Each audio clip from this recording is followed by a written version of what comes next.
Ya, Wow, dari pengalaman 2004. sangat banyak. Ya, hebat sekali, Pak. Harus jadi inspirasi bagi misal bengkel mobil, bengkel motor itu sudah biasa. Tapi bengkel sastra itu yang luar biasa. Assalamualaikum warahmatullahi wabarakatuh. Kembali lagi bersama kami di podcast Bengkel Sastra. Nah, sekarang kita sudah bersama bintang tamu kita nih, bersama Pak Yuda. Selamat siang. Bagaimana kabarnya Pak? Siang juga. Alhamdulillah baik. Nisa, Husna, gimana kabarnya juga? Alhamdulillah. Alhamdulillah. Nah, Pak, di sini saya Hoirunisa Rindiani dari kelas 9A Ya. dan juga Saya Aulia Husna Ramadhani dari 7A. ingin bertanya-tanya nih Pak seputar Boleh. mungkin bisa disebut pengalaman atau kehidupan Bapak? Siap. Terima kasih. Boleh Husna, apapun atau Nisa ya mau Ya. nanya-nanya. Alhamdulillah. Kebetulan jam Bapak kosong sekarang. Nah Pak, Bapak ngajar di sekolah SMPN 1 Pacet ini sudah berapa lama sih kalau boleh tahu? Bapak ngajar di sini baru ya, bisa baru dari 2021 lah, sekarang 2025 hampir 4 tahun ya, dari 4 tahunan lah, 4 tahun. Terus sebelum di sini, apakah Bapak pernah mengajar di sekolah lain? Oh ya tentu, Bapak itu kalau mulai diangkat jadi PNS atau pegawai negeri sipil itu tahun 2009. Pertama-tama Bapak ngajar di namanya SMP Negeri 7 Cibeber, Kabupaten Lebak, di daerah pegunungan di pelosok Banten sana ya. Itu awal karir dari CPNS. Tapi sebelumnya Bapak juga pernah mengajar di SMP Negeri 2 Ciparai, di SMA Al Hidayah Ciparai, juga ngajar di kampus di Akademi Manajemen Informatika Khas Bandung gitu ya. Wow, Dari pengalamannya 2004 gitu sangat ya. banyak. Iya, hebat sekali Pak. Alhamdulillah. Nah Pak, Gimana? kalau misalnya Bapak ngerasain ada perbedaan nggak ngajar dari sekolah satu ke sekolah lain? Kalau dari sisi perbedaan tidak juga ya, karena karakter peserta didik itu dinamikanya hampir sama lah ya. Ya. Anak-anak SMP, SMA.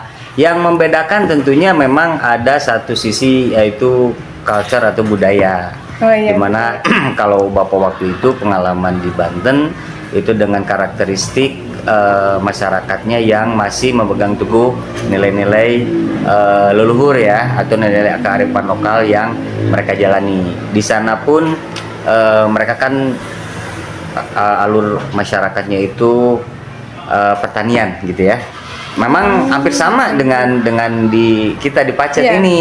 Cuma bedanya mereka itu lebih masih memegang teguh aturan-aturan atau nilai kearifan lokal. Seperti misalkan contoh nih Nisa, ketika akhir-akhir pembelajaran kita Iya. kan ada istilah samenan ya. Iya, iya. Kalau di sini samenan itu perpisahan atau kenaikan kelas. Oh, iya, Nah, benar. kalau di sana wajib tuh ada hiburan dalam arti pengembangan budaya.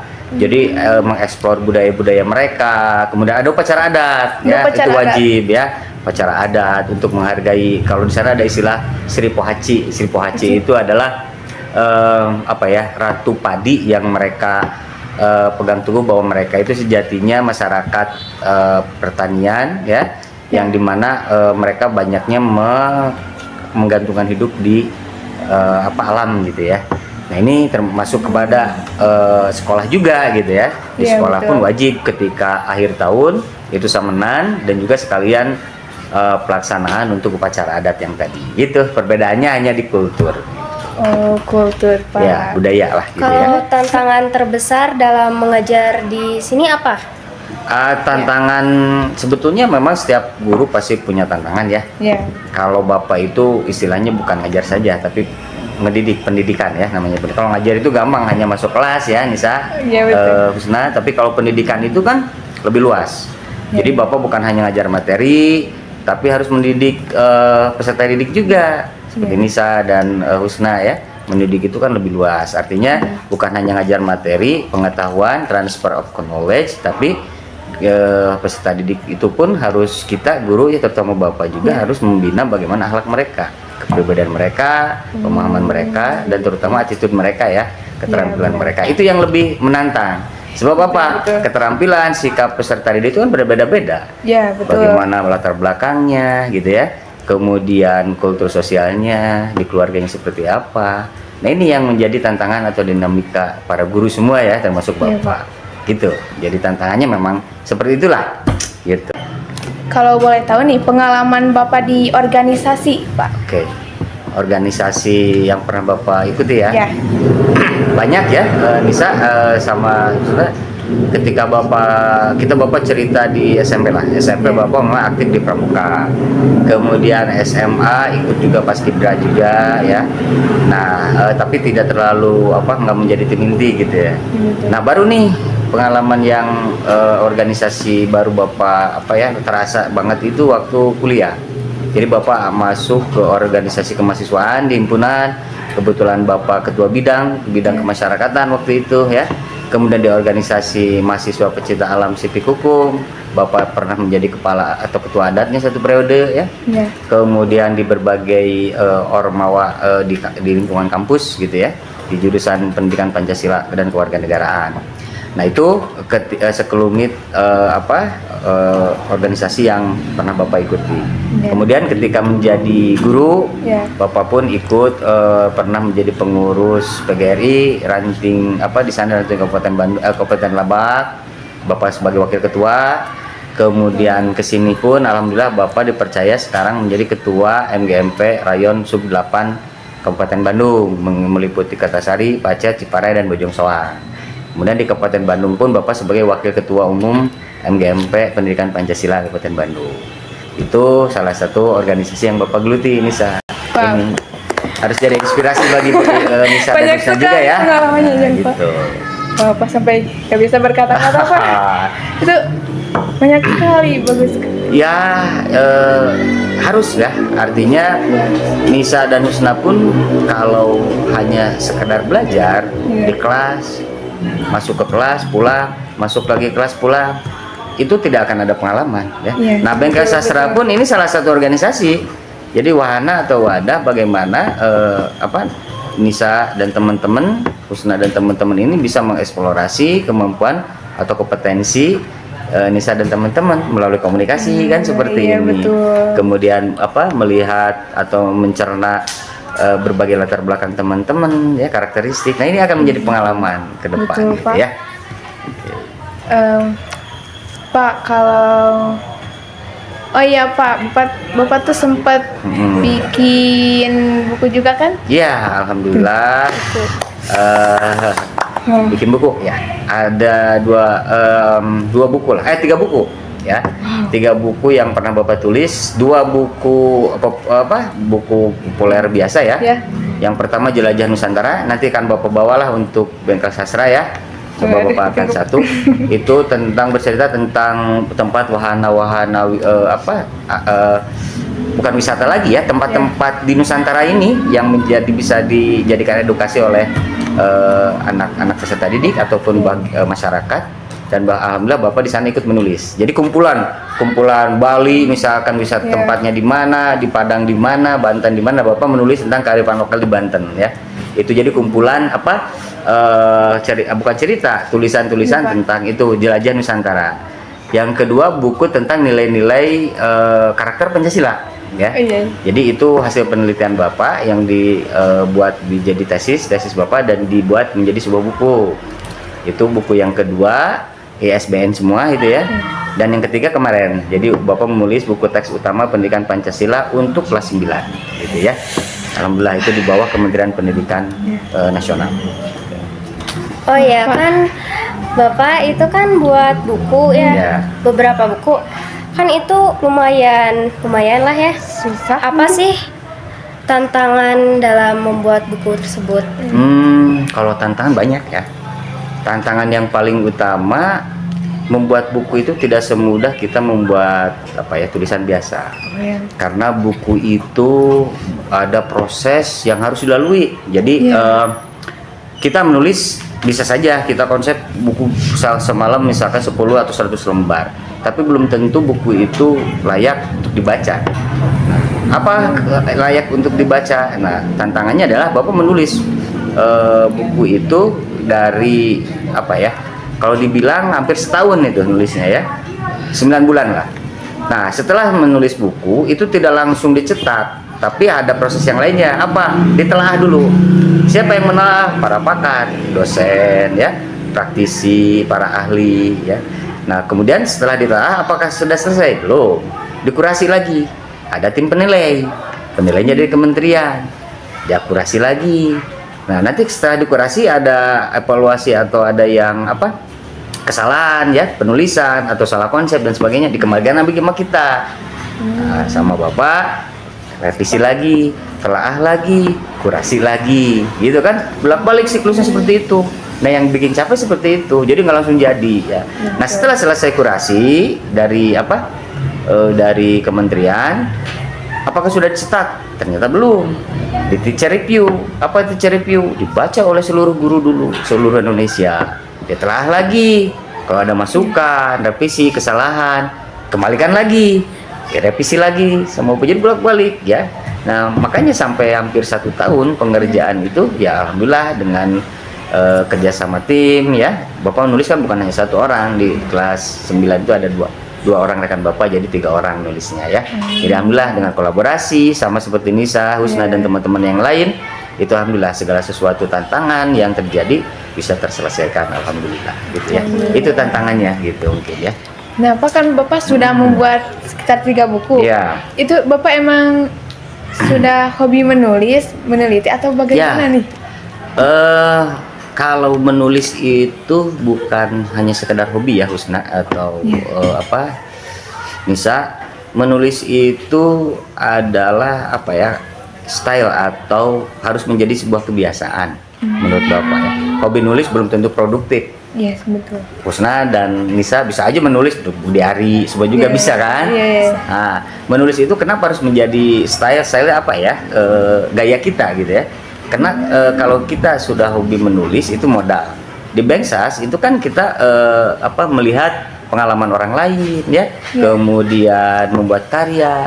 Nah, kalau karya kita itu ditajamkan melalui sebuah tulisan, dengan sendirinya kita akan membuat sebuah prasasti sejarah minimal bagi kita. Kenapa prasasti sejarah? Tulisan Bapak saat ini mungkin insya Allah akan dibaca dari Sabang sampai Merauke. Sampai Bapak meninggal, mungkin insya Allah nama Bapak akan selalu teringat mungkin ya. Terkenang. Iya, terkenang oleh anak-anak cucu Bapak, mau kalian. Nah, inilah menjadi inspirasi Bapak bahwasanya menulis itu adalah buah pikiran yang ada, yang harus kita tuangkan dalam sebuah pena di kertas gitu ya.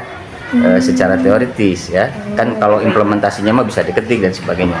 Sehingga penuangan penulisan kita nanti akan kita ingat seluruhnya gitu ya. Nah, itu menjadi apa ya, tadi di pertanyaannya apakah itu menjadi hobi? Ya jelas hobinya, tapi harus lebih ditajamkan. Jadi harus menjadi kebiasaan, habituasi. Karena kalau hobi saja tapi tanpa jadi kebiasaan akan tumpul nantinya, gitu betul. ya. Seperti itu. Gitu. Aduh. Wah. Oh iya, Pak, Bapak jadi guru ini tuh udah ada rencana dari misal SMP atau SMA atau bagaimana nih? Jadi guru ya, terus terang guru itu panggilan. Apa maksudnya panggilan? Panggilan hidup, ya. Guru itu bukan sekedar hanya cita-cita Husna atau Nisa, karena Bapak pernah mendapatkan sebuah inspirasi dari guru Bapak juga, bahwa profesi itu sama semuanya ya. Karena apa? Untuk menjamin kehidupan kita kelak. Cuma ada satu profesi yang akan bukan hanya menjamin kehidupan hanya di dunia, tapi di akhirat, apa? Guru. Kenapa guru? Karena salah satu amal yang akan kita bawa adalah, salah satunya adalah ilmu yang bermanfaat. Selain anak yang soleh, ilmu yang bermanfaat dan sodakoh ya. Nah, itu yang janji Allah Subhanahu Wa Taala yang akan kita bawa nanti sebagai bekal di akhirat ada 3. Nah, cita-cita Bapak menjadi guru adalah apa tadi? Salah satunya itu ilmu yang bermanfaat. Mudah-mudahan dari 40 siswa di kelas atau bahkan 4.000 nanti, 4.000 anak Bapak, satu saja jadi anak soleh, doanya kan akan dikabul. Mudah-mudahan bisa mendoakan Bapak. Itu yang menjadi tujuan Bapak ya. Gitu. Jadi bukan hanya sekedar cita-cita, panggilan hidup gitu ya. Wow. Apalagi nih? Sok apa lagi nih? Sekarang nih aku mau pengen tahu penjelasan mendalam Ya. tentang visi dan misi SMP Negeri 1 Pacet. Luar biasa Nisa dan Husna pertanyaannya ya. Oke, Bapak bukan mencontek karena ini menjadi visi tujuan dari sekolah kita sama-sama ya. Iya. Visi SMP Negeri 1 Pacet tentunya sudah Husna dan Nisa bacakan setiap hari Senin kan? Iya. Nah, hari Senin itu kan kita juga semua harus tahu, bukan harus tahu saja tapi harus dipahami dan diimplementasikan. Nah, visi itu merupakan cita-cita kan? Iya. Cita-cita atau jangkauan pandangan luas untuk masa depan. Visi visioner. Jadi jangkauan pandangan cita-cita SMP Negeri 1 Pacet ke depan. Apa sih? Satu kalimat. Apa? Jadi terwujudnya peserta didik ya yang religius, kemudian berprestasi, berwawasan global dan peduli lingkungan. Berarti ada berapa kata tuh? Religius, berprestasi, berwawasan global dan peduli lingkungan ya. Empat kata yang memang harus diterjemahkan secara mendalam ya. Religius berarti bukan warga siswa ini diharapkan mempunyai sikap akhlak yang mulia, bertakwa kepada Tuhan Yang Maha Esa sesuai dengan nilai profil pelajar Pancasila kan? Iya. Ini terintegrasi. Nah, jadi alhamdulillah programnya apa? Jadi Bapak langsung jelaskan aja ke misi ya. Jadi misi itu tujuan yang akan dicapai, langkah-langkahnya. Salah satunya apa? Yang sudah kita lakukan. Sholat duha bersama, Iya, betul, kemudian sholat betul. zuhur bersama berjamaah kan ya? Iya. Ada masjid, kemudian ada keputrian, ada program guru mengaji. Ini salah satunya kan? Iya. Target kita, tujuan kita dalam mengembangkan atau mencapai visi. Yang kedua berprestasi. Tentunya prestasi ini bukan hanya akademik saja. Husna dan Nisa itu bolehlah dikatakan misalkan mempunyai capaian nilai yang tinggi di raport, itu prestasi, Iya. namanya akademik. Ada juga non akademik. Teman-teman kita kemarin ya, Iya. yang lomba-lomba pramuka, paskibra, terus kemudian literasi dan lain Iya. sebagainya, itu non akademik, prestasi juga ya. Nah itu kan jadi masuk ke salah satu jangkauan visi kita. Kemudian berwawasan global, kita itu Indonesia itu ada di kancah global, berada di tengah-tengah dunia multinasional atau internasional. Nah apa yang harus dilakukan? Berarti wawasan global ini bagaimana kita mempunyai nilai kearifan lokal bangsa kita, tapi kita harus memperkuatnya di dunia di dunia global gitu ya.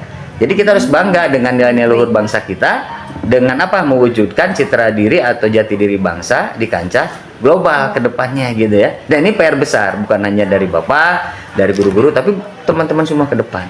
Dan yang terakhir peduli lingkungan. Apa? Yang namanya peduli lingkungan berarti bagaimana sekolah kita ini bijak dalam dalam menjaga lingkungan, bukan hanya lingkungan sekolah, lingkungan sosial, masyarakat, dan yang lebih khusus, lebih umumnya itu lingkungan dalam kancah bangsa dan negara, gitu ya. Seperti itu Nisa sama Husna. Nah kalau misinya yang secara rinci mungkin Nisa dan Husna juga dapat dibaca ya. Yeah. di visi misi kita yang sudah terpampang. Tapi secara umum seperti itu ya. PR kita bersama nih mewujudkan visi misi sekolah Nisa Husna ya. Iya. Nah, apa kalau misalnya tantangan dari untuk mewujudkan visi yang sudah Bapak jelaskan tadi. Gimana nih? Oke, tantangannya memang sangat besar juga ya. Kenapa? Di implementasi itu apa? Perwujudannya, pelaksanaannya. Oke, gini, salah Bapak kasih contoh nih. Ya. Kita akan mewujudkan teman-teman atau peserta didik yang religius ya.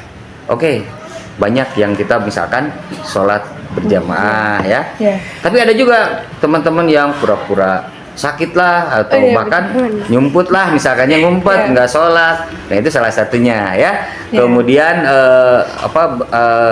faktor lain misalkan berprestasi, tidak semuanya teman-teman yang ingin mengaktualisasikan kemampuan untuk berprestasi. Padahal Bapak yakin tidak ada siswa yang bodoh, Iya, yang betul. ada adalah siswa malas. Nah Betul. ini tantangannya ya. Kemudian menjaga lingkungan, contoh berapa banyak teman-teman yang peduli lingkungan, membuang sampah pada tempatnya, selalu piket, kemudian menjaga kebersihan dan sebagainya. Ada teman-teman yang masih banyak yang membuang sampah sembarangan, yang nggak mau diatur, yang nggak piket, gitu ya. Betul. Nah ini PR kita semua ya. Tantangannya itu dalam mewujudkan visi sekolah kita itu. Gitu nih, gitu. Nah, Nah, ya.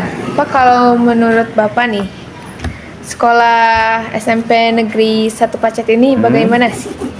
SMP Negeri 1 Pacet ya. SMP Negeri 1 Pacet, mengapa Bapak tertarik dan pindah dari Banten ke sini? SMP Negeri 1 Pacet adalah sekolah yang nyaman. Kenapa yang nyaman? Karena kita lokasinya ada di lingkungan yang sangat strategis. Tidak di kota besar, tidak juga di pelosok. Betul nggak? Iya, betul, Kemudian betul. sarana dan prasarana kita komplit ya. Kita sudah bagus. Akses menuju ke sekolah pun sarana transportasi itu tersedia. Kita ada angkot ya, Iya. transportasi ojek dan lain sebagainya. Ini akan memudahkan masyarakat apabila yang ingin sekolah ke sini, ini mudah transportasinya. Dan yang lebih penting, kenapa di SMPN 1 Pacet sejuk? Ya, Sejuk, ya. cuacanya, kemudian guru-gurunya juga, alhamdulillah. Kalau istilah sekarang itu Gen Z itu apa, humble ya, Humble, kemudian apa, terbuka, kolaborasinya kuat, silaturahminya juga kuat, dan anak-anaknya cakep dan cantik dan pintar-pintar. Itu yang membuat SMP Negeri 1 Pacet number one gitu ya. Ada lagi? Mungkin ini ke pertanyaan terakhir nih. Aduh. Oke, siap. Kalau harapan Bapak nih untuk SMP 1 Pacet. Oke. SMP 1 Pacet. Harapan Bapak sebagai salah satu guru di sini, dan kebetulan Bapak sekarang megang di kurikulum juga ya. Bapak besar harapan bahwa SMP Negeri 1 Pacet ini adalah salah satu sekolah bukan hanya saja unggul di prestasi akademik dan non akademik. Jadi SMP 1 Pacet yang Bapak harapkan adalah SMP atau sekolah yang mampu melahirkan atau mampu memunculkan peserta didik yang berkarakter, berakhlak mulia ya. Kemudian kalau istilah Sundanya mah cager, bener pinter. Yeah. Bukan hanya dia pinter aspek pengetahuannya saja, tapi dia mempunyai sikap yang baik. Kalau di pendidikan Pancasila itu bagaimana lulusan nanti di SMP Negeri 1 Pacet ini menjadi to be good of citizenship.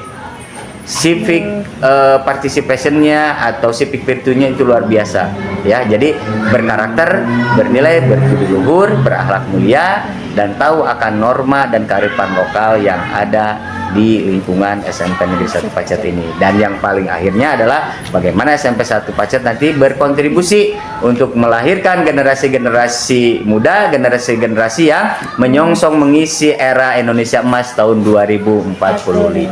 Mudah-mudahan. Ya. Ya. Wah, Amin. amin.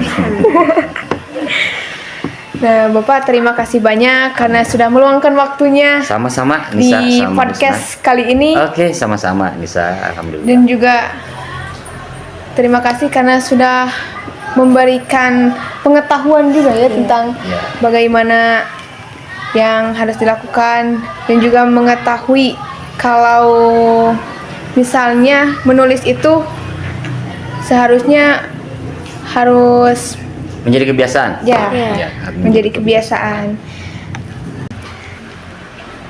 Sekian podcast dari Bengkel Sastra.